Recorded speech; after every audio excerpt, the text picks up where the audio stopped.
Hi, everybody. I'm Kevin Sabet, and I want to thank the National Academies for asking me to present today. I'm going to share a couple slides. I'm sorry I can't be there in person, but hopefully this recording will suffice, and I'm happy to take questions at a later time at the next meeting. And I want to thank the committee for really trying to do a very thorough job in getting multiple sides to this issue. I'm speaking today on protecting public health and social equity with legal cannabis. A little bit about SAM. We started when I left the Obama administration with former Congressman Patrick Kennedy and David Frum. We're a nonprofit educational organization. I want to talk a little bit about, because this I think is related directly to what we're seeing with legal marijuana right now in different states. The playbook that the marijuana industry is using, it's really taken right out of the playbook from big tobacco. It's following the trajectory and the timeline almost identically. And the first tactic is to claim that it is medicine. I mean, it is well known that tobacco advertisers and others started with calling their product medicine. We have, advertisements from the late 1800s about Dr. Batty's asthma cigarettes. We have, other advertisements and really campaigns calling it medicine. Then we came kind of the era of the 1950s when we really were industrializing cigarettes in ways that we never had before, talking about really celebrity endorsement. The celebrity endorsement came from all kinds, whether it was sports, whether it was, Hollywood, politicians. There was, if you look at the main stars of the 50s and 60s, they likely advertised cigarettes. Utilizing childlike messaging is a huge part of it, to appeal to young people, to appeal to new mothers, pregnant, postpartum, etc. Creating a fun and cool environment. This is how to have fun is we're having fun together with these cigarettes. Free giveaways, so you could essentially be advertisers for free for these companies. Utilizing sex, a huge part of advertising in America. And again, this playbook could also be for a lot of other things, but tobacco really followed it to a T. And then, of course, targeting people of color. And we look at, when we see where the cigarette manufacturers, in terms of how they targeted people of color with menthol and how they've targeted people of color through outlets and advertising, it was very clear. The marijuana industry, it's a different substance, but it's very much the same playbook. We have the timeline saying that it's medicine. It is well known that the reason we're even talking about marijuana legalization is because the message had changed from the kind of 60s, 70s, live and let live. This is no big deal. We hate the Vietnam War and Richard Nixon, so we're going to smoke a lot of weed and do LSD.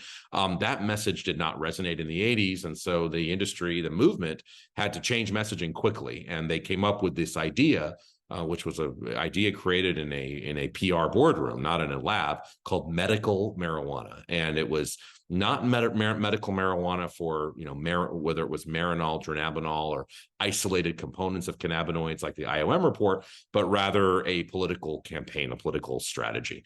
And that was a very, very well documented and admitted of the industry now, part of how they started down this path of where we are now. Then it quickly became celebrity endorsement. And I mean, you can name a celebrity today, utilizing childlike messaging, whether it's Santa Claus or other the gummies and kid-friendly products, making it fun and cool. Again, utilizing sports leagues and just making it look fun. Social media, the free giveaways, the sex selling, huge parts of the marijuana industry today, and really the targeting people of color, which I'll talk a little bit more about, and a little bit more about the the effects that that's had as well.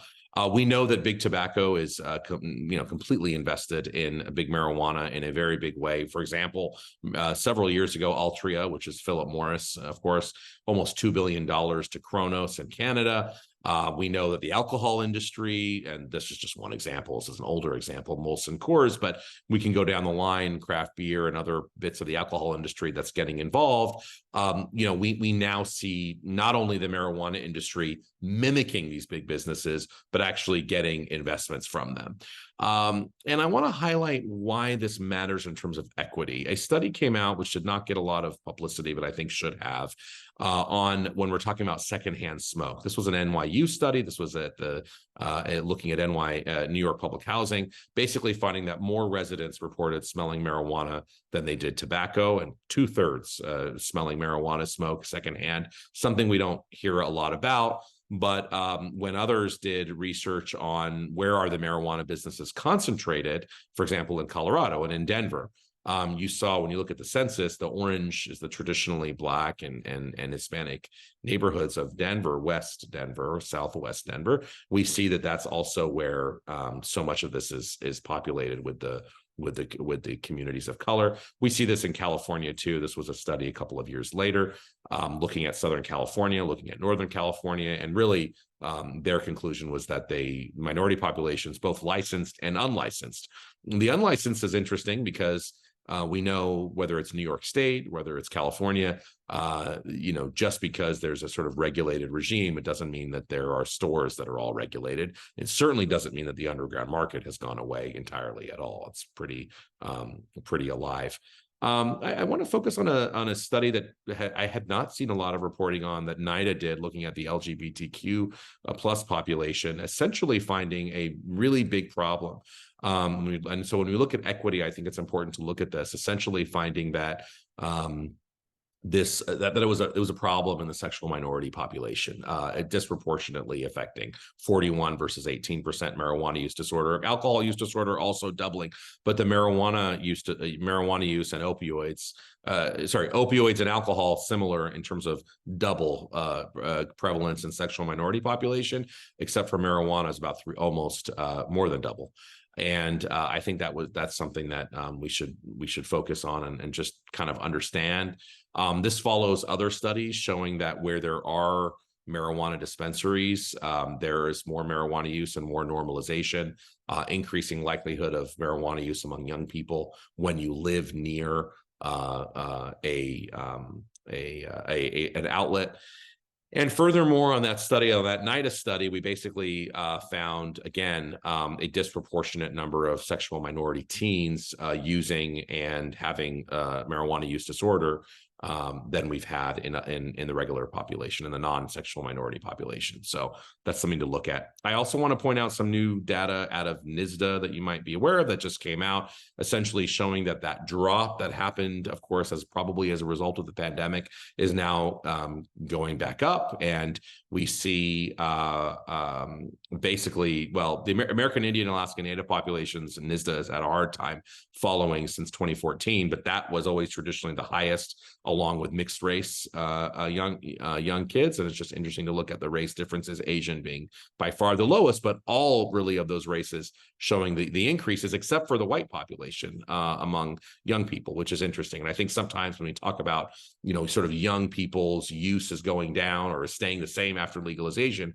we're not looking at different kinds of minority populations, whether it be sexual or racial. But when you do actually dig deeper into the NSDA data, NSDA, of course, looks at 12 to 17. But when you look at 12 and 13, as well as 14 and 15, so the younger part of that, we're actually seeing increases in both past year and past month use among that population in the last basically year to 2 years, depending on what you're looking at, whether it's yearly or monthly. And finding that is interesting because yearly, you hadn't seen the yearly was up last year, but not from 2020. It was down. Whereas starting in 2020, the monthly for 12 and 13 and yearly for 12 and 13 were going up. So the younger populations, we're actually seeing now this increase, which is particularly interesting because we know that, then if 16 and 17, we're not seeing those increases as much. When you lump together 12 to 17, it obscures the picture. It also, of course, is interesting because 18 to 25, you do see this big bump of increases among young adults. So I think it's just important to look at the individual ages or as precise as we can be versus these more or less arbitrary categorizations that NISDA and its predecessors have relied on. When you look at cannabis use disorder among 12 to 17-year-olds, according to NISDA, we're seeing levels of 155% increase since 2018, whereas really a stabling or lowering is happening for opioids and alcohol. Of course, there was an increase in opioids and alcohol in 2019, but gone down since 2021 or stabilized. We see no abatement for marijuana. And I think that's also important to note when you look at cannabis use disorder. A lot of this is being driven by the decline in perception of great risk. This is when you put 12 to 17-year-olds together, you see that there's, since 2016, almost an 8% decline, 8-point decline. More percentage. And that's, I think, obviously driven by the normalization and glamorization, commercialization of this industry. This spills into other effects too, right? When you're talking about DUIs and you talk about young people who the number of DUI cases consistently higher than alcohol. Pretty interesting given how much more pervasive alcohol use is. The messaging has not been done. The prevention, education, and awareness messaging we have not been seeing really from federal or state or local governments. And I think a lot of that is this where we are with cannabis today in the US is a very confused place, because we have federal law saying one thing, 24 states saying another, and a multi-billion-dollar industry funding a lot of the messaging through, political lobbying. And I think it becomes very, very then difficult to actually get positive messages out. And that's why we're seeing these numbers. When you looked at the latest NISDA data on specific substances, again, you're seeing increases. These are percentage point increases that you're seeing for marijuana that, again, we're not really seeing for any of the other substances. And when you look at daily, near daily alcohol versus marijuana, we're seeing these big differences. And I think that's something that, we need to. Purple is alcohol, marijuana, almost 50% now of past month users are daily users. And for alcohol, it's a little bit about 15%, 1.5. So very, very big difference. And again, I think marijuana and alcohol tracked for a long time, right up until the medical marijuana movement happened. Then we saw that increase. So these are some of the things we're looking at when we kind of see the landscape. Again, I think it's very important to look at sexual and racial minority populations in terms of that increase, but really also to see how the industry is focusing on youth populations in terms of perception of risk, and really what effect this is having in the absence of really any kind of robust awareness, prevention, or education campaign. So I want to thank the committee. I want to thank the Academy, and good luck with the rest of the meeting. Happy to answer questions at a later time. Thank you.